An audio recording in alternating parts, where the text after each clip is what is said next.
Hay una pregunta que la mayoría de las personas nunca se molestan en hacer porque la vida cotidiana no las obliga a enfrentarla. La pregunta es esta: ¿cómo vivir una vida significativa y responsable si el universo no fue hecho para ti? No solo indiferente a tu felicidad, sino indiferente incluso a tu existencia. La mayoría de las tradiciones filosóficas esquivan esta pregunta negando su premisa.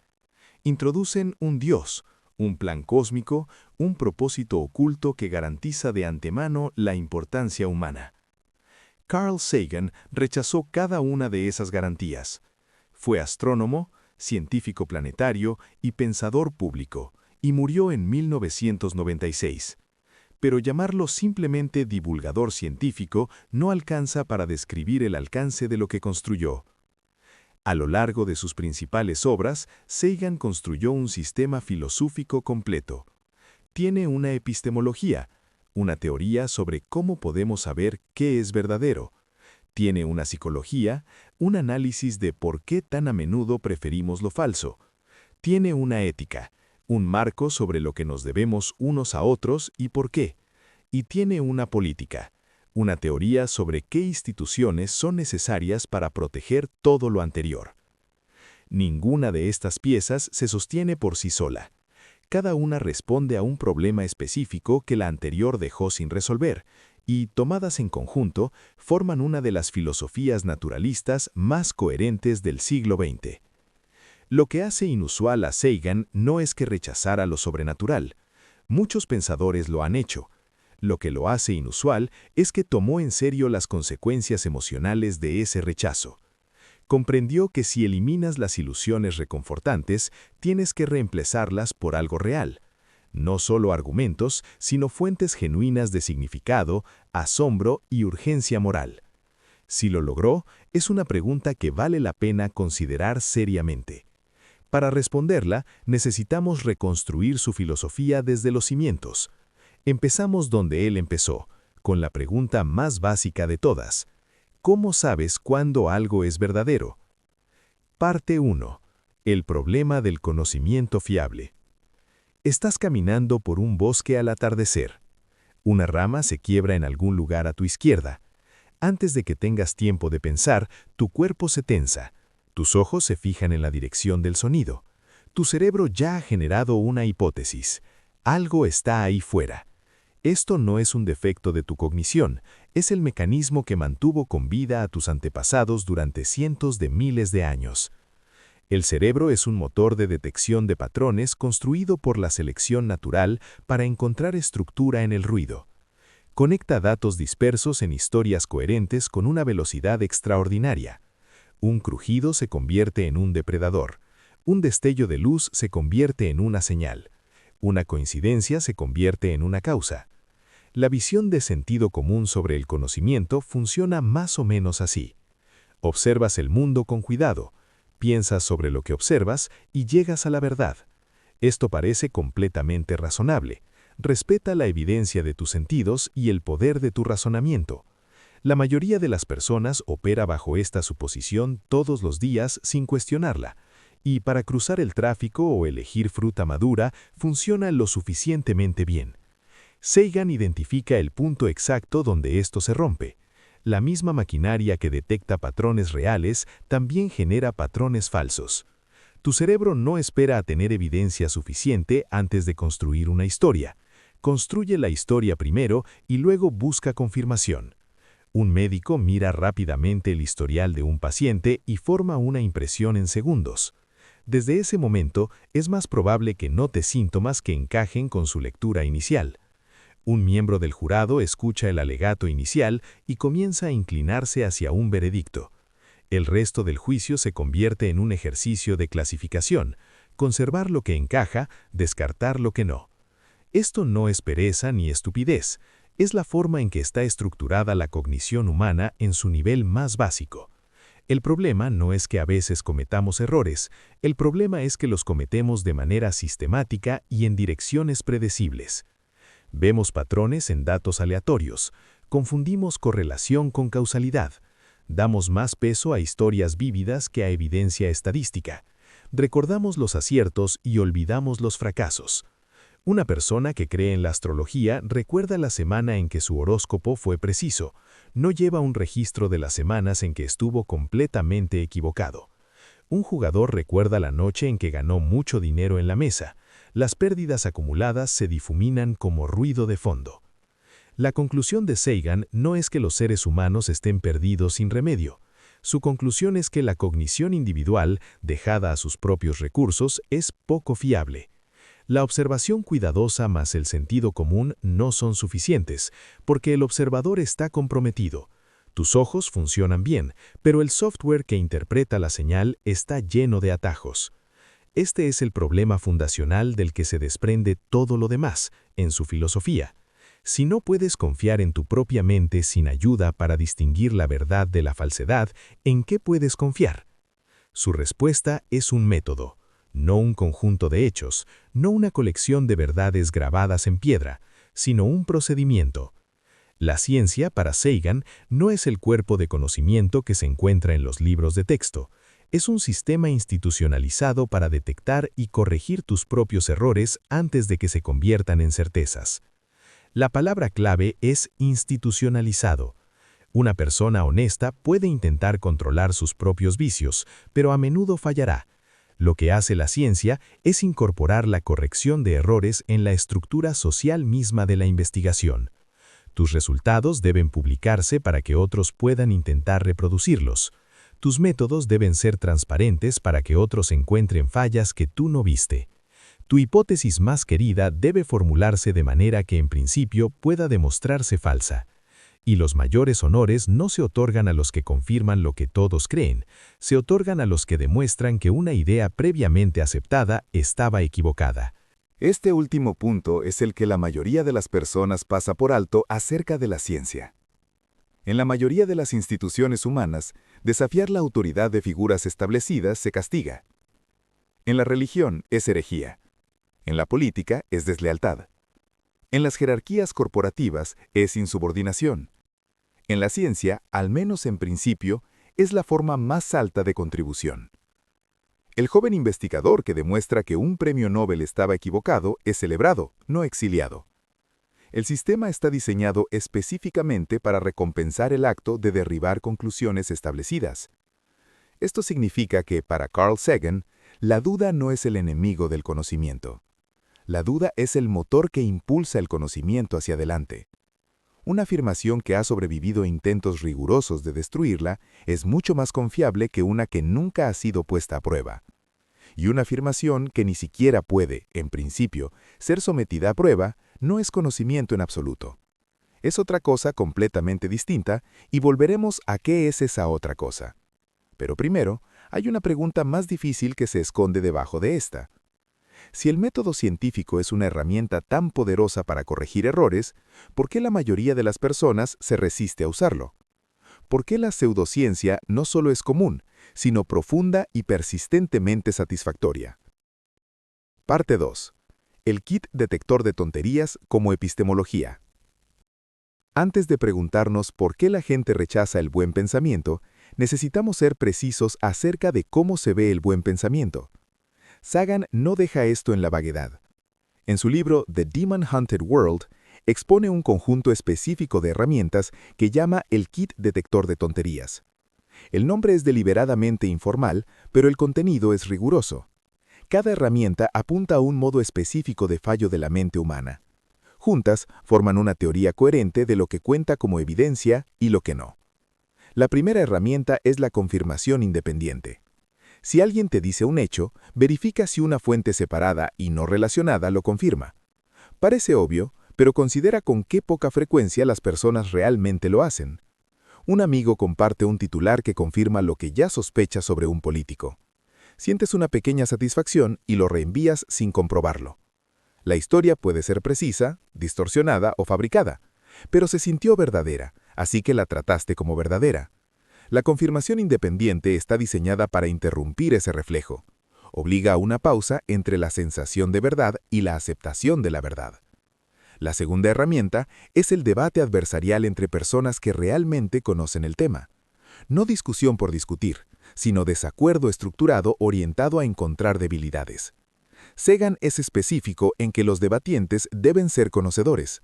Un intercambio de gritos entre dos personas desinformadas produce calor, no luz. Lo que importa es que cada afirmación sea puesta a prueba por alguien que tenga la experiencia necesaria para hacerlo correctamente. Este es el principio detrás de la revisión por pares en la publicación científica. Antes de que tu artículo llegue al público, debe sobrevivir al escrutinio de personas que quieren encontrar sus fallas. La tercera herramienta es una profunda sospecha de los argumentos de autoridad. Sagan no dice que los expertos siempre estén equivocados. Dice que el hecho de que alguien sea una autoridad no convierte automáticamente su afirmación en verdadera. Las autoridades se han equivocado antes y volverán a equivocarse. En la ciencia, no hay autoridades en el sentido fuerte, solo hay expertos cuyas afirmaciones aún deben ser contrastadas con la evidencia. Un médico de la década de 1850 que dijo a sus colegas que se lavaran las manos antes de una cirugía, fue ignorado. Las autoridades de su época creían que las manos de un caballero no podían transmitir enfermedades. La evidencia decía lo contrario, y la evidencia tenía razón. La cuarta herramienta es generar múltiples hipótesis. Cuando encuentres algo que necesita explicación, no te quedes con la primera idea que encaje y te detengas ahí. Piensa en todas las explicaciones plausibles y luego busca sistemáticamente evidencia que elimine cada una. La hipótesis que sobrevive a más intentos de destruirla gana tu confianza provisional. Un detective que se obsesiona con el primer sospechoso e ignora todas las demás pistas es un mal detective. El mismo principio se aplica a cualquier ámbito donde la verdad importe. La quinta herramienta es negarse a enamorarse de su propia hipótesis. Esto suena como un simple consejo sobre humildad, pero Sagan quiere decir algo más estructural. Una vez que has invertido tiempo e identidad en una idea, tu cerebro empieza a protegerla. La evidencia en contra se empieza a sentir como un ataque personal en lugar de información útil. Sagan trata esto como un riesgo cognitivo predecible, no como un defecto de carácter. La solución es buscar deliberadamente evidencia que pueda demostrar que estás equivocado antes de que alguien más lo haga. La sexta herramienta es la cuantificación. Siempre que sea posible, asigna números a las afirmaciones, porque los números permiten comparaciones precisas. Este tratamiento funciona, es tan vago que resulta casi vacío. Este tratamiento reduce los síntomas en un 30% en ensayos controlados. Puede probarse y compararse. Sin números, los argumentos se convierten en competencias de retórica en lugar de evidencia. La séptima herramienta exige que cada eslabón de una cadena de razonamiento se sostenga. Una conclusión que depende de 5 pasos es tan fuerte como el más débil de ellos. Si el paso 3 falla, la conclusión falla, sin importar cuán sólidos sean los pasos 1, 2, 4 y 5. Esto parece elemental, y sin embargo, la gente acepta rutinariamente conclusiones construidas sobre cadenas rotas. Un argumento político puede comenzar con una premisa verdadera y terminar con una conclusión verdadera, pero contener un vacío en el medio. La sensación de coherencia general disfraza la conexión faltante. La octava herramienta es el principio conocido como la navaja de Occam. Cuando dos explicaciones dan cuenta de la misma evidencia con igual eficacia, prefiere la más simple. No porque el universo esté obligado a ser simple, sino porque la complejidad innecesaria introduce afirmaciones adicionales que requieren su propia evidencia de respaldo. Cada suposición extra es un posible punto de fallo. La explicación que requiere menos suposiciones sin respaldo es menos probable de estar equivocada. Y la novena y última herramienta es la falsabilidad. Toda afirmación significativa debe ser capaz, en lo mínimo, de demostrarse falsa. Sagan ilustra esto con un experimento mental que se convirtió en uno de sus argumentos más famosos. Te pide que supongas que afirma que un dragón que escupe fuego vive en su garaje. Vas a mirar y no ves nada. Él explica que el dragón es invisible. Sugieres esparcir harina en el suelo para capturar huellas. Él responde que el dragón flota. Propones un sensor infrarrojo para detectar el fuego. Él dice que el fuego no produce calor. Propones pintura en aerosol para revelar el contorno del cuerpo. Él te dice que el dragón no tiene forma física. Cada prueba que propones la neutraliza con una excepción especial. Tu vida tiene un propósito inscrito en la propia trama de la realidad. La ciencia, en cambio, revela un universo descomunalmente vasto y casi totalmente vacío de cualquier cosa que se preocupe por tu existencia. La Vía Láctea contiene aproximadamente 200.000 millones de estrellas. Tu Sol es una de ellas, insignificante, ubicado en un brazo exterior de una galaxia espiral ordinaria. Tu galaxia es una de alrededor de 2 billones de galaxias en el universo observable. Frente a ese telón de fondo, la afirmación de que el cosmos fue dispuesto para tu beneficio exige una evidencia extraordinaria que nunca se ha presentado. La intuición de Carl Sagan aquí es que el atractivo de la irracionalidad no es un enigma que deba descartarse. Es un problema que exige explicación con el mismo rigor que aplicarías a cualquier fenómeno natural. Las personas que creen cosas falsas no son máquinas defectuosas. Son máquinas que funcionan, pero cuyos parámetros operativos están mal ajustados para la tarea de encontrar la verdad. El motor de detección de patrones que mantuvo con vida a tus antepasados en el bosque, ahora detecta patrones en cartas astrales y sitios web de conspiración. El impulso de agencia que motivó el uso de herramientas y la resolución de problemas, ahora motiva la creencia en cristales sanadores y círculos de oración. El impulso de significado que unió comunidades en torno a un propósito compartido, ahora las une en torno a un delirio compartido. Este diagnóstico tiene una consecuencia que Sagan no evita. Si la pseudociencia satisface necesidades emocionales reales, entonces simplemente refutarla no es suficiente. Decirle a alguien que sus creencias son falsas, sin ofrecer nada a cambio, no es liberación, es privación. Le has quitado la fuente de su consuelo y no le has dado nada sobre lo que sostenerse. Esto obliga a Sagan a enfrentar la pregunta más difícil que su filosofía debe responder. ¿Puede el pensamiento basado en la razón, la investigación honesta de un universo que no fue construido para nosotros, satisfacer realmente la necesidad humana de asombro, significado e importancia? ¿O la verdad, una vez plenamente enfrentada, deja a las personas más frías y vacías que las ficciones que reemplaza?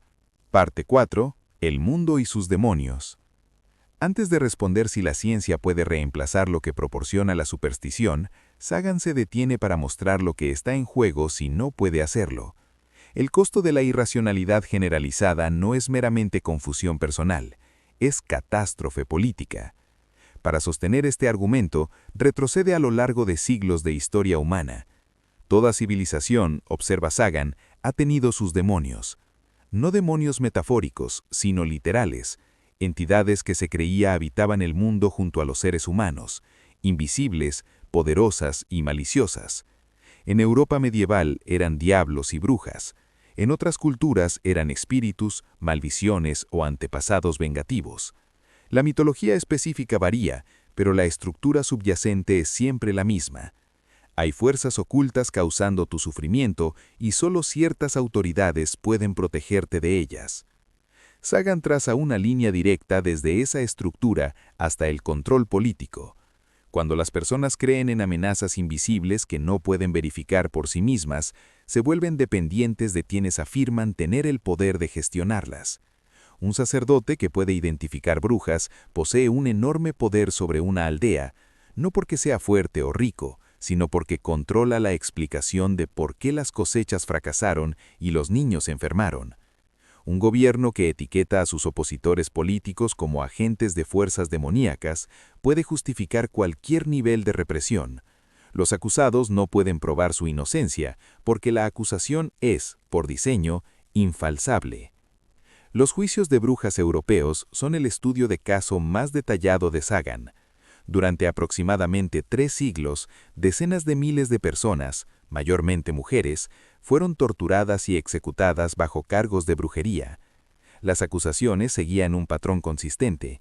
Ocurría una desgracia, una vaca muerta, un niño enfermo, una cosecha fallida. Se identificaba a una persona vulnerable en la comunidad como la causa oculta. Bajo tortura, ella confesaba, porque la tortura produce confesiones independientemente de la verdad. Luego nombraba a otros, porque la tortura produce nombres independientemente del conocimiento. El ciclo continuaba hasta que alguna autoridad decidía que había terminado. Lo que interesa a Sagan no es solo la crueldad, sino la estructura epistemológica que hizo posible esa crueldad. Todo el sistema recaía sobre afirmaciones que no podían ponerse a prueba. ¿Cómo demuestras que no eres una bruja? No puedes, porque la brujería se define como un poder oculto e invisible cuya presencia solo se conoce por sus supuestos efectos. Este es el dragón en el garage, operando a escala civilizatoria. Una acusación infalsable respaldada por autoridad institucional y aplicada con violencia. Sagan sostiene que este patrón no es una reliquia del pasado distante, es una característica permanente de las sociedades humanas que se reactiva cada vez que las herramientas del pensamiento crítico se debilitan. Los demonios específicos cambian de nombre. En el siglo XX se llamaron saboteadores, contrarrevolucionarios, enemigos del Estado o subversivos. La estructura permanece idéntica. Una amenaza invisible es nombrada por quienes están en el poder. El acusado no puede refutar el cargo porque el cargo está diseñado para ser infalsable. El miedo hace el resto. El título de su libro, The Demon Haunted World, no es una metáfora general sobre la ignorancia, es una descripción precisa de lo que ocurre cuando una sociedad pierde la capacidad de exigir evidencia para las afirmaciones. Los demonios vuelven vestidos con el disfraz que la época considere plausible. Pueden ser brujas, comunistas, inmigrantes o conspiraciones en las sombras. El mecanismo es siempre el mismo. Una amenaza infalsable se usa para concentrar poder y silenciar la disidencia. Por eso Sagan trata el abandono de la razón como algo que nunca es políticamente inocente. Cuando una población no puede distinguir entre conocimiento probado y afirmación segura, se vuelve vulnerable a cualquiera con una voz lo suficientemente fuerte y una historia lo suficientemente aterradora. El desfinanciamiento de la educación científica no es simplemente una decisión presupuestaria. En el marco de Sagan, es una transferencia de poder desde ciudadanos capaces de pensar por sí mismos hacia autoridades que prefieren que no lo hagan. Pero diagnosticar la enfermedad no es lo mismo que proporcionar la cura. Sagan ya ha establecido dos cosas. Primero, que la cognición humana es sistemáticamente poco fiable y requiere corrección institucional. Segundo, que las necesidades emocionales que empujan a las personas hacia la irracionalidad son reales y no van a desaparecer simplemente porque se les explique que sus creencias son falsas. La pregunta que ahora debe enfrentar es constructiva. ¿Puede la forma científica de ver el mundo proporcionar realmente lo que proporcionaba la superstición? ¿Significado? ¿Un sentido de pertenencia a algo más grande que uno mismo? ¿O es la investigación honesta, al final, una herramienta para navegar el mundo que deja los deseos humanos más profundos permanentemente insatisfechos? Parte 5. Asombro sin ilusión. La acusación estándar contra el pensamiento científico dice algo así. La ciencia despoja al mundo de su magia. Toma el atardecer y lo reduce a longitudes de onda de luz dispersadas por partículas atmosféricas. Toma la experiencia humana del amor y la reduce a neuroquímica. Toma el cielo nocturno y lo convierte en un catálogo de reacciones termonucleares que ocurren a diversas distancias. Al explicarlo todo, vacía todo de asombro. Esta es una acusación que se ha lanzado contra la ciencia al menos desde la era romántica. Y suena razonable, porque coincide con una experiencia humana común. Cuando se explica un truco de magia, la sensación de asombro tiende a evaporarse. El entendimiento parece ser el enemigo de la maravilla. Sagan no descarta esta objeción. La enfrenta directamente. Y su respuesta es el movimiento filosófico más ambicioso de toda su obra. Sostiene que la acusación recae sobre una teoría equivocada de lo que realmente es el asombro. La visión común asume que el asombro es producto de la ignorancia. Sientes admiración porque no entiendes. Según esta visión, cuanto menos sabes, más asombro tienes disponible, y cada acto de explicación es un pequeño acto de destrucción. Sagan propone lo contrario. El asombro real no es la sensación de enfrentarte a algo que no puedes explicar. Es la sensación de enfrentarte a algo cuya complejidad y escala superan tu capacidad de abarcarlo por completo, incluso cuando entiendes partes de él. La distinción es crucial. El asombro basado en la ignorancia se agota en el momento en que aprendes la respuesta. El asombro basado en la complejidad se profundiza cuanto más aprendes, porque cada respuesta revela nuevas capas de estructura que no había sospechado. Considera el atardecer que supuestamente la ciencia arruina.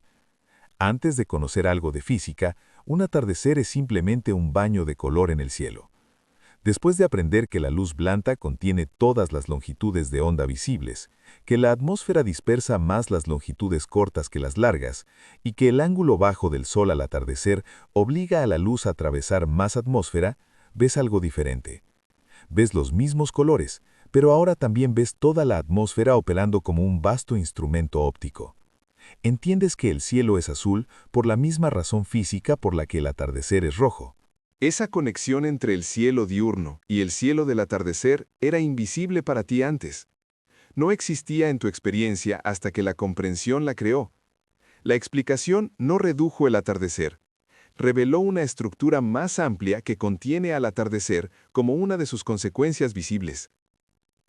Carl Sagan extiende este argumento a las escalas más grandes que puede alcanzar. Considera una sola célula humana. Dentro de ella hay aproximadamente 20.000 genes, cada uno una secuencia de instrucciones moleculares escrita en un alfabeto químico de 4 letras. Esas instrucciones fueron moldeadas por alrededor de 4.000 millones de años de historia evolutiva ininterrumpida. Cada célula de tu cuerpo lleva un registro molecular de encuentros ancestrales con enfermedades antiguas, edades de hielo y extinciones masivas. Eres, en un sentido bioquímico preciso, un documento viviente de todo el pasado biológico de tu planeta. Esto no es una exageración poética, es una descripción literal de lo que la ciencia genómica ha revelado. Ahora extiende aún más la mirada. Los átomos de carbono en tu ADN fueron forjados en el interior de estrellas que agotaron su combustible de hidrógeno y colapsaron hace miles de millones de años. Cuando esas estrellas explotaron, dispersaron elementos pesados por el espacio interestelar. Parte de ese material terminó por reunirse en el sistema solar, en la Tierra y finalmente en ti. Eres, en el sentido más físico y no metafórico, materia de estrellas muertas que se ha organizado en una forma capaz de contemplar sus propios orígenes. Sagan condensó esto en una de sus afirmaciones más precisas. Somos una manera que tiene el cosmos de conocerse a sí mismo. Esto no es un eslogan, es una afirmación filosófica específica sobre la relación entre la conciencia y el universo físico. Si tomas en serio que los seres humanos están hechos de materia ordinaria, organizada por procesos físicos ordinarios, entonces el hecho de que esa materia pueda pensar, observar y reflexionar no es algo separado del universo, es una actividad del universo. Cuando un investigador apunta un telescopio hacia una galaxia distante, el universo se está examinando a sí mismo a través de uno de sus propios componentes organizados localmente. No hay separación entre el observador y el cosmos observado. El observador es cosmos dispuesto en una configuración temporal particular. Sagan utiliza este marco para construir lo que equivale a un relato naturalista de lo sagrado. Sostiene que el sentido religioso tradicional de asombro, la sensación de estar en presencia de algo abrumadoramente vasto y significativo, no requiere una fuente sobrenatural. El universo real, tal como lo revela la investigación científica paciente, es más intrincado, más antiguo y más extraño que cualquier mitología jamás inventada. Una galaxia es más estructuralmente compleja que un dios. El surgimiento de la vida a partir de la química es más improbable que cualquier relato de milagro. El hecho de que la materia pueda volverse consciente de sí misma es más misterioso que cualquier doctrina del alma. Plantea esta visión contra dos oponentes simultáneamente. Frente a los tradicionalistas religiosos, argumenta que el universo no necesita un diseñador para ser digno de reverencia. Frente a los reduccionistas fríos, aquellos que tratan el universo como mero mecanismo, sostiene que la reducción a componentes físicos no elimina el significado. Saber que una sinfonía son vibraciones en el aire no la hace menos real ni menos conmovedora. Saber que el amor implica neuroquímica no lo hace menos significativo para quien lo experimenta. La reducción te dice de qué está hecho algo, no te dice qué significa para el sistema que lo experimenta. Y esa experiencia también es parte del mundo físico. Esta es una posición fuerte y ha conmovido a muchas personas que la encontraron a través de su serie de televisión Cosmos o de sus libros. Pero hay una limitación que el propio Sagan no resuelve del todo. El asombro es un estado emocional. Puede llenarte de admiración, pero por sí solo no te dice dónde estás. No construye una imagen de tu lugar real en el universo, ni te dice qué se sigue de ese lugar. Para eso necesitas algo más que sentimiento. Necesitas mirar directamente lo que el universo revela sobre tu posición en él sin apartar la vista. Y lo que revela, como Sagan sabía mejor que nadie más, es una escala tan vasta que amenaza con hacerte desaparecer. Parte 6. La dirección cósmica. Toda cultura que ha existido se ha colocado a sí misma cerca del centro de las cosas.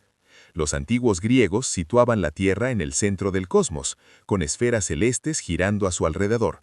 Los cristianos medievales colocaban a la humanidad en el centro de la atención de Dios, con todo el universo creado como escenario para el drama de la salvación. Incluso las sociedades modernas seculares tienden a asumir que la experiencia humana es el punto de referencia de todo lo que importa. Esta suposición está tan profundamente arraigada que la mayoría de las personas ni siquiera la reconoce como una suposición. Se siente menos que una veía y más como una característica obvia de la realidad. Cada uno de los interactuantes y referencias históricas que mencionaste desempeñó un papel crucial en cómo la humanidad ha entendido y construido su posición en el cosmos. Comienza con discusiones sobre cómo la explicación científica enriquece nuestra percepción de la realidad, analizando cómo Carl Sagan extiende esa idea a las escalas cósmicas y biológicas más grandes. A continuación, se discute la relación entre el asombro y el conocimiento científico, haciendo hincapié en cómo Sagan aborda lo sagrado desde una perspectiva naturalista, y finalmente, se analiza cómo las culturas se han ubicado históricamente en el centro de las cosas y cómo el conocimiento científico desafía estas percepciones antropocéntricas. Este desarrollo lógico ayuda a conectar los diferentes temas dentro del mismo contexto filosófico, proporcionando una estructura clara para el lector. Hay conceptos clave a lo largo del texto, como la explicación científica que expande la percepción, la relación entre el conocimiento y el asombro, y la necesidad de revisar las posiciones humanas a la luz de los descubrimientos científicos. Estos conceptos se enlazan de manera coherente, proporcionando una guía de pensamiento para el seguimiento de las secciones sucesivas que ocurren después de la introducción. Sagan se propone desmontar esta suposición sistemáticamente, capa por capa. Su método es engañosamente simple.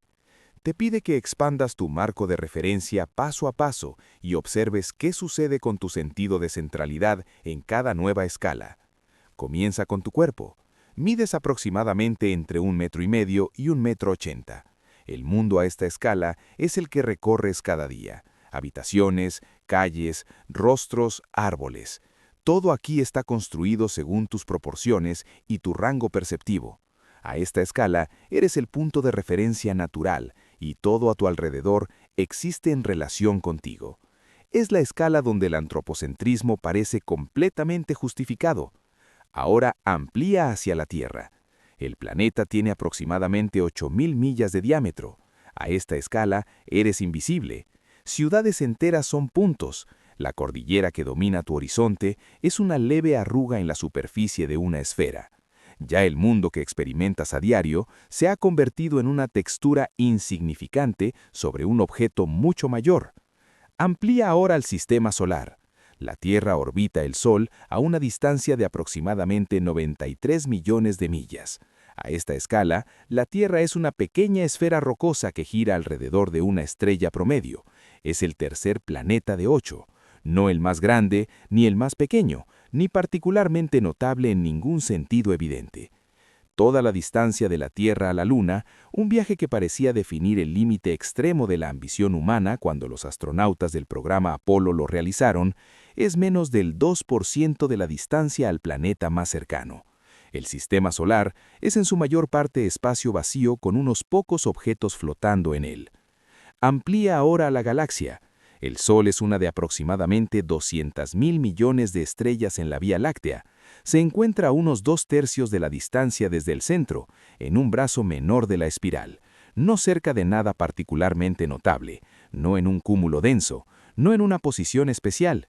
Si la Vía Láctea tuviera el tamaño de un plato de cena, todo el sistema solar sería más pequeño que un grano de arena, y tú serías inconcebiblemente más pequeño que eso. Amplía aún más. La Vía Láctea es una de aproximadamente 50 galaxias en su grupo local. Ese grupo local es un cúmulo entre miles en un supercúmulo. Ese supercúmulo es una estructura entre muchas en el universo observable, que contiene alrededor de 2 billones de galaxias. A esta escala, la pregunta ¿dónde está la Tierra? Es casi carente de sentido. Es como pedir la ubicación de un átomo específico en un edificio. La respuesta puede expresarse técnicamente, pero no comunica nada sobre importancia o centralidad. Esto es lo que Sagan quiere decir al establecer tu dirección cósmica. Vives en un pequeño planeta rocoso que orbita una estrella ordinaria en el brazo exterior de una galaxia ordinaria, en un rincón nada notable de un universo tan grande que la luz de sus bordes visibles más lejanos ha estado viajando durante más de 13.000 millones de años y aún no ha alcanzado la mayor parte de lo que existe. En ningún nivel de esta dirección eres especial. No hay centro, y aunque lo hubiera, no estarías en él. Sagan llama al largo proceso histórico de descubrir esto las grandes degradaciones. Copérnico mostró que la Tierra no es el centro del sistema solar. Los telescopios revelaron que el Sol no es el centro de la galaxia. La astronomía del siglo XX mostró que la galaxia no es el centro de nada. Cada descubrimiento eliminó una capa más de centralidad humana asumida. Cada uno fue resistido, a veces con violencia, porque cada uno amenazaba la narrativa de que el universo estaba dispuesto para beneficio humano. La fuerza de este argumento es acumulativa. Cualquier degradación individual puede absorberse sin demasiado malestar. Tal vez la Tierra no sea el centro físico, pero podría seguir siendo el centro espiritual. Tal vez el Sol sea ordinario, pero los seres humanos podrían seguir siendo el punto de todo el arreglo. Sagan acumula las degradaciones hasta que el peso se vuelve difícil de soportar. Al final, la cuestión ya no es si estamos en el centro. La cuestión es si centro es siquiera un concepto aplicable a un universo tan vasto y tan indiferente a categorías como centro y periferia. Pero la escala espacial es solo la mitad del argumento. Sagan sabe que una persona puede aceptar ser pequeña en el espacio y aún así sentirse central en el tiempo. Quizás seamos diminutos, pero quizás seamos el punto culminante de toda la historia cósmica. Para abordar ese consuelo, Sagan necesita otra herramienta. Necesita mostrarte no solo lo pequeño que eres en espacio, sino lo tardío que eres en tiempo. Parte 7. El calendario cósmico. La edad del universo, según las mejores mediciones, es de aproximadamente 13.800 millones de años. Ese número es fácil de pronunciar e imposible de sentir. La experiencia humana no te da herramientas para comprender una duración tan grande. Tu recuerdo personal más largo puede abarcar 50 o 60 años. La historia registrada cubre unos 5.000 años. Incluso toda la existencia de la especie humana, desde los primeros humanos anatómicamente modernos hasta ahora, es solo de unos 300.000 años. Frente a 300.000, 13.800 millones es un error de redondeo. La mente no tiene forma de sostener ambos números simultáneamente. La solución de Sagan es un dispositivo de compresión de extraordinaria fuerza filosófica. Toma toda la historia del universo y la mapea en un solo año calendario. El 1 de enero a medianoche es el momento del Big Bang. El 31 de diciembre a medianoche es ahora mismo. Cada mes representa un poco más de 1.000 millones de años. Cada día representa aproximadamente 38 millones de años. Cada segundo representa alrededor de 430 años. En esta escala, los resultados son asombrosos. La Vía Láctea se forma en algún momento alrededor de marzo. El sistema solar no aparece hasta principios de septiembre. La primera vida simple en la Tierra surge más tarde ese mismo mes. Durante la mayor parte del calendario, nada en la Tierra es más complejo que organismos unicelulares. La vida multicelular compleja no aparece hasta mediados de diciembre. Los dinosaurios llegan alrededor del 25 de diciembre y desaparecen el 30 de diciembre. Toda la era de los dinosaurios, que duró aproximadamente 170 millones de años, cabe en unos 5 días del calendario cósmico.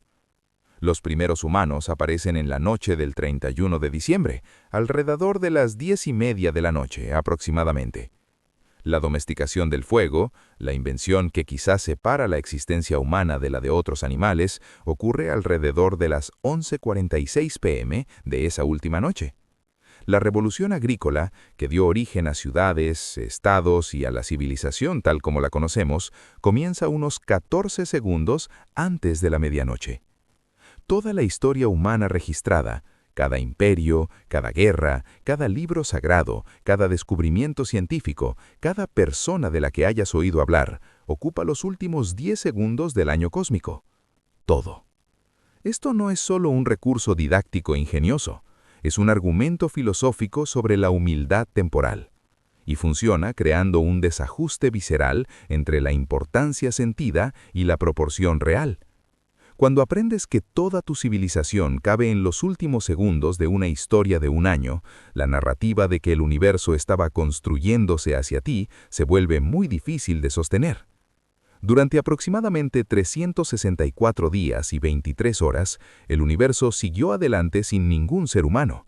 Se formaron estrellas, colisionaron galaxias, se enfriaron planetas, desplazaron continentes y ecosistemas enteros surgieron y desaparecieron. Nada de eso te necesitó. Nada notó tu ausencia. Sagan está empujando deliberadamente hacia una conclusión incómoda.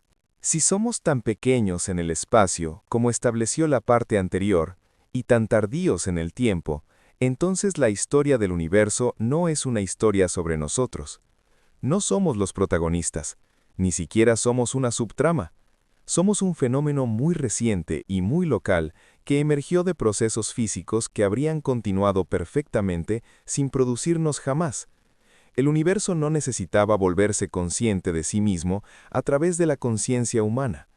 Que lo haya hecho es un hecho contingente, no una necesidad cósmica. Este es el punto en el que el argumento de Shang se vuelve verdaderamente peligroso para las creencias reconfortantes. Ahora ha eliminado tanto la centralidad espacial como la centralidad temporal de la historia humana. No estás en el centro del universo en ningún sentido físico. No eres el punto del universo en ningún sentido temporal. El peso combinado de estas dos degradaciones crea una presión que empuja con fuerza hacia una sola conclusión. Nada importa. Si somos tan pequeños y tan breves, ¿qué podría darle significado a nuestra existencia? Este es el problema del nihilismo, y Shang sabe que se acerca. Ha pasado su carrera empujando a las personas hacia una imagen honesta del cosmos. Ahora debe mostrar que una imagen honesta no colapsa en la falta de sentido. Su respuesta provendrá de una fotografía tomada a 4.000 millones de millas de la Tierra. Parte 8. El punto azul pálido como argumento filosófico. El 14 de febrero de 1990, la nave espacial Voyager 1 estaba a unos 4.000 millones de millas de la Tierra, dirigiéndose hacia el exterior del sistema solar. Shang había pasado años presionando para que se enviara una instrucción final a la sonda envejecida. Quería que Voyager girara su cámara hacia el hogar y tomara una fotografía. El valor científico de esa imagen era prácticamente nulo. La Tierra sería demasiado pequeña para mostrar detalle alguno. La NASA resistió durante años, en parte porque apuntar la cámara hacia el sistema solar interior implicaba riesgo de daño por el Sol. Pero una vez que Voyager completó su último encuentro planetario con Neptuno, ya no quedaba nada que proteger. Se envió la orden. Lo que regresó fue una imagen de la Tierra como un solo píxel, un punto azul pálido de luz apenas distinguible del fondo, captado por azar en un rayo disperso de luz solar reflejada en la nave. No había detalle, ni continentes, ni océanos, ni nubes, solo un punto. La mayoría de las personas encuentran esta imagen como un momento inspirador. La ven en un póster, escuchan una grabación de Shang reflexionando sobre ella y sienten una oleada de humilde emoción. Esa reacción es comprensible, pero pasa por alto lo que Shang está haciendo realmente con la fotografía. La está usando como fundamento de un argumento filosófico, no como un llamado emocional, sino como una estructura lógica con premisas y conclusión. El argumento funciona así. Premisa 1. Todo lo que los seres humanos han conocido, amado, construido, destruido, por lo que han luchado o se han preocupado, ha ocurrido en este único objeto infinitesimalmente pequeño. Cada guerra se libró por una fracción de ese punto. Cada imperio que surgió y cayó controló una porción de su superficie tan diminuta que no registraría ni siquiera con la resolución de esta fotografía. Cada genocidio fue cometido por habitantes de este punto contra otros habitantes de este mismo punto. Cada religión afirmó hablar en nombre del creador de un universo en el que este punto es apenas un píxel. Premisa 2. No hay evidencia, de ninguna fuente, científica, religiosa o de otro tipo, de que vaya a llegar ayuda desde algún otro lugar. No se ha detectado ninguna señal de otra inteligencia. No se ha observado ninguna intervención divina que prevenga las catástrofes humanas en ningún momento de la historia registrada. Cualesquiera que sean los problemas que enfrentemos, los enfrentamos solos en este punto. Premisa 3. Este es el único hogar que tenemos. Hasta donde sabemos actualmente, el único lugar en el universo donde existe conciencia inteligente. Puede que no sea el único en principio, pero es el único que hemos confirmado y el único que está disponible para nosotros. La conclusión de Shang se sigue de estas tres premisas tomadas en conjunto. Si este es el único hogar que tenemos, y nadie vendrá a salvarnos, y todo lo que valoramos existe aquí y en ningún otro lugar al que podamos llegar, entonces nuestra responsabilidad mutua no es opcional, no es un bonito sentimiento o una preferencia moral, es una consecuencia lógica de nuestra situación real. No hay otro lugar a donde ir, no hay nadie más a quien apelar. Los habitantes de este punto son los únicos que pueden proteger lo que existe en él. Cada acto de crueldad hacia otro ser humano es un acto de destrucción contra el único depósito conocido de conciencia en el cosmos. Esta es la ética de Shan, y está derivada enteramente de la cosmología, no de un mandamiento. No dice que debe ser bondadoso porque un Dios lo exija. No dice que debe ser justo porque la justicia esté inscrita en la estructura de la realidad. Dice que debes cuidarte mutuamente porque la alternativa es la destrucción de lo único en el universo conocido que es capaz de preocuparse por algo. El peso moral no viene de arriba, sino de la situación misma. Una vez que ves dónde estás realmente, la exigencia ética ya está allí, esperando ser reconocida. Hay una sutileza aquí que es fácil pasar por alto. Sagan no está argumentando que la insignificancia conduzca al nihilismo. Está argumentando lo contrario, que reconocer tu insignificancia cósmica reubica el significado en lugar de destruirlo. Si no hay una fuente externa de propósito, ningún plan inscrito en la estructura del cosmos, entonces el único significado que existe es el que los seres conscientes crean y sostienen. Eso nos hace no menos importantes, sino más importantes, porque somos los únicos custodios de cada valor que hemos articulado. El significado no nos es entregado desde fuera, es algo de lo que somos responsables, y si nos destruimos, lo destruimos por completo. Este argumento fundamenta la ética de una manera específica, pero permanece en el nivel de principio general. Te dice que la responsabilidad humana importa, pero todavía no especifica qué obligaciones concretas se derivan, y enfrenta un problema práctico inmediato. El compromiso ético personal es una cosa, pero las amenazas que más preocupan a Sagan operan al nivel de civilizaciones enteras. Las armas nucleares, el colapso ambiental, la lenta erosión de la capacidad de pensar con claridad. Estos no son problemas que la virtud individual pueda resolver. Requieren acción colectiva a una escala que iguale la escala de la amenaza. Y para eso hay que preguntarse qué ocurre cuando la ética cosmológica de Sagan se encuentra con la posibilidad concreta de la autodestrucción a nivel de especie. Parte 9. El invierno nuclear y la ética de la extinción. A comienzos de la década de 1980, Sagan estaba en la cima de su fama como presentador de Cosmos. Podría haber pasado el resto de su carrera ofreciendo elegantes conferencias sobre la belleza del universo. En cambio, tomó una decisión que desconcertó y enfureció a muchos de sus colegas. dirigió todo el peso de su reputación científica y su plataforma pública hacia un único asunto político, la carrera armamentista nuclear. No fue una decisión sentimental, fue la aplicación directa del marco filosófico que había estado construyendo durante décadas. Si el argumento del punto azul pálido es correcto, si este planeta es el único hogar conocido de la vida consciente y no viene rescate desde ningún otro lugar, entonces la destrucción deliberada o accidental de esa vida es el fracaso moral más grave imaginable. No solo terrible, sino categóricamente peor que cualquier otra violación ética, porque sería irreversible de una manera que nada más lo es. Una guerra puede terminar y una civilización puede reconstruirse. Una extinción de la vida consciente, si realmente es única en esta región del cosmos, no puede deshacerse. Lo que Sagan aportó a esta cuestión no fue solo indignación moral, sino una contribución científica específica. Junto con 4 colegas, coescribió un estudio que se conoció por las iniciales de sus autores, el artículo TTAPS, publicado en 1983. El estudio utilizó modelos atmosféricos para investigar qué ocurriría con el clima de la Tierra tras un intercambio nuclear a gran escala. La respuesta, que Sagan publicó primero en un artículo de revista de amplia circulación, fue devastadora. Una guerra nuclear que involucrara miles de cabezas explosivas encendería tormentas de fuego en grandes áreas de múltiples continentes. Esas tormentas inyectarían cantidades masivas de hollín y humo en la atmósfera superior.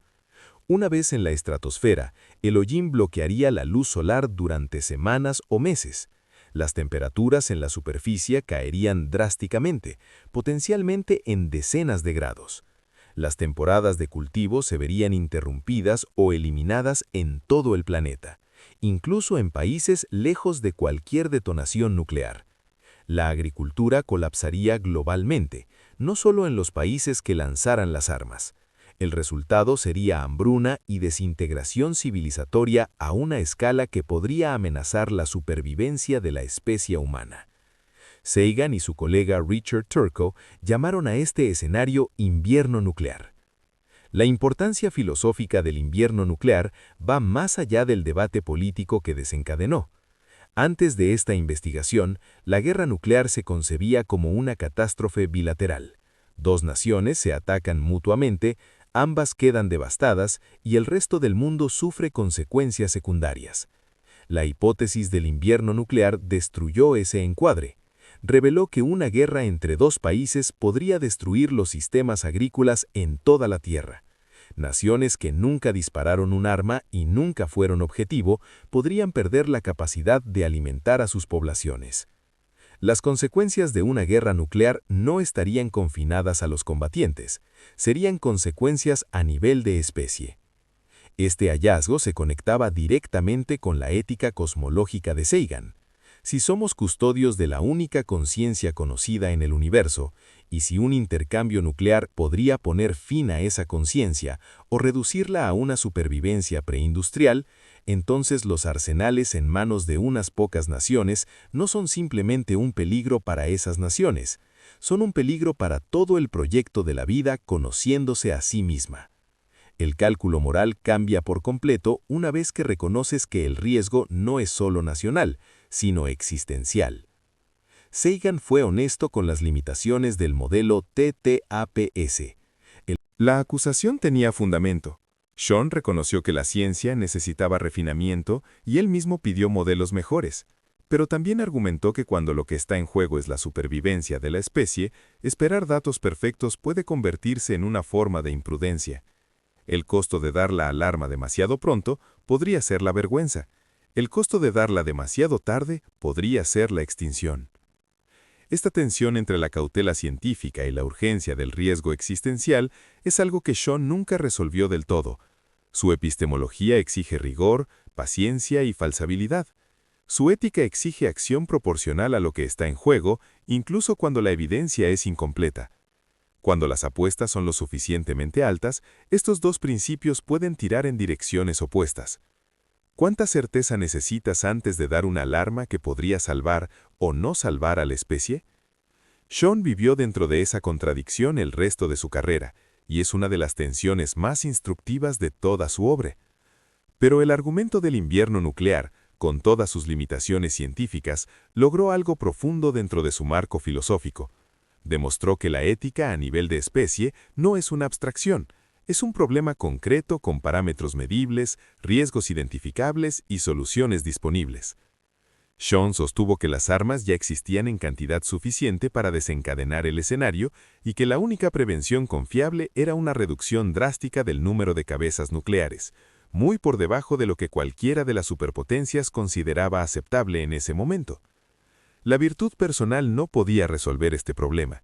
Las naciones, actuando en interés propio, tampoco podían hacerlo, porque el invierno nuclear es una consecuencia global de una acción bilateral. Solo la toma de decisiones colectiva, internacional y basada en evidencia tenía alguna posibilidad de funcionar. Y eso plantea una pregunta que Sean llevaba años rodeando. ¿Qué tipo de sistema político es capaz de tomar decisiones racionales frente a riesgos existenciales? ¿Qué instituciones pueden proteger la capacidad de pensar con claridad cuando las presiones para abandonarlas son abrumadoras? Parte 10. La ciencia y la democracia como la misma idea. La mayoría de las personas piensa que la ciencia y la democracia pertenecen a categorías completamente distintas. La ciencia trata sobre la naturaleza, sobre átomos, células y galaxias. La democracia trata sobre política, sobre votos, leyes y derechos. Una ocurre en laboratorios, la otra en legislaturas. Sean sostiene que esta separación es una ilusión. No es una conexión metafórica, sino una identidad estructural. La ciencia y la democracia, afirma, funcionan con la misma lógica subyacente, comparten los mismos valores centrales y emergen juntas por una razón. La lógica compartida es esta. Ambas son sistemas diseñados para funcionar a pesar de la falta de fiabilidad de cualquier participante individual. La democracia no asume que los votantes sean sabios. Asume lo contrario y construye la corrección dentro de la institución. La revisión por pares es el equivalente científico de un poder judicial independiente. La replicación es el equivalente científico de una prensa libre. La exigencia de falsabilidad es el equivalente científico del derecho a cuestionar la autoridad. En ambos sistemas, el poder para revertir conclusiones establecidas está distribuido, no concentrado. Y en ambos, la salud de la institución depende de proteger el derecho a disentir. Sean señala que este paralelismo no es una coincidencia. Tanto la ciencia como la democracia, en sus formas modernas reconocibles, trazan sus orígenes al mismo tiempo y lugar. La Grecia antigua, en los siglos VI y VII antes de nuestra era, vio los primeros intentos sistemáticos tanto de gobernar mediante deliberación colectiva como de explicar el mundo natural mediante evidencia en lugar de mito. La asamblea ateniense y los filósofos naturales jonios fueron productos del mismo cambio cultural, un desplazamiento hacia la autoridad de reyes y sacerdotes, hacia la autoridad del argumento y la evidencia. La consecuencia práctica de esta identidad estructural es la afirmación política más aguda de Sean. Una sociedad que no puede hacer ciencia no puede sostener la democracia, y una sociedad que suprime la democracia terminará socavando su ciencia. No son simplemente compatibles, son mutuamente dependientes. Cuando un gobierno declara que ciertas preguntas son demasiado peligrosas para formularse, ha roto el mecanismo que la ciencia requiere. Cuando una población no puede evaluar evidencia, ha perdido la capacidad que el autogobierno democrático exige. Sean identifica mecanismos específicos por los cuales ocurre este colapso, y lo hace décadas antes de que el lenguaje de la posverdad entre en el vocabulario público. El primero es el desfinanciamiento y la degradación de la educación pública, particularmente en ciencias y matemáticas. Cuando los ciudadanos no entienden cómo funciona la evidencia, no pueden distinguir entre una conclusión probada y una afirmación segura. Se vuelven, en sus palabras, incapaces de distinguir entre quienes solo fingen saber y quienes realmente saben. El segundo mecanismo es la concentración de los medios en menos manos, lo que conduce al colapso del contenido sustancial en favor del espectáculo. Los fragmentos breves sustituyen al análisis y la audiencia es entrenada a reaccionar a detonantes emocionales en lugar de evaluar argumentos. El tercer mecanismo es la cultivación deliberada del cinismo, la idea de que todas las afirmaciones son igualmente sospechosas, todos los expertos igualmente sesgados y toda verdad igualmente incierta. No es escepticismo saludable, es la instrumentalización de la duda para paralizar la capacidad de juicio. En 1995, Sean escribió un pasaje sobre una América en la que el público ha perdido la capacidad de distinguir lo real de lo falso, donde el contenido sustancial ha decaído, donde la pseudociencia llena el vacío dejado por la alfabetización científica en retroceso y donde se instala una especie de celebración de la ignorancia. Lo describió como una premonición para la generación de sus hijos o nietos.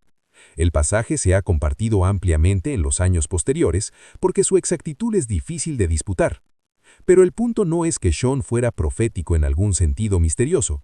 Estaba aplicando el mismo método analítico que utilizaba en todas partes. Si comprendes la relación estructural entre el pensamiento científico y la gobernanza democrática, y observas que los fundamentos del pensamiento científico están siendo erosionados, las consecuencias políticas se siguen como una predicción, no como especulación. En su última entrevista, concedida a un periodista de televisión meses antes de su muerte en 1996, Sean comprimió este argumento en su forma más contundente. Hemos construido una civilización que depende por completo de la ciencia y la tecnología. Casi nadie en esa civilización entiende la ciencia y la tecnología. Esta es una combinación volátil de ignorancia y poder que tarde o temprano producirá desastre. Y si no podemos formular preguntas escépticas a los que están en la autoridad, si no podemos interrogar afirmaciones y exigir evidencia, entonces somos vulnerables a cualquier charlatán, político o religioso, que aparezca.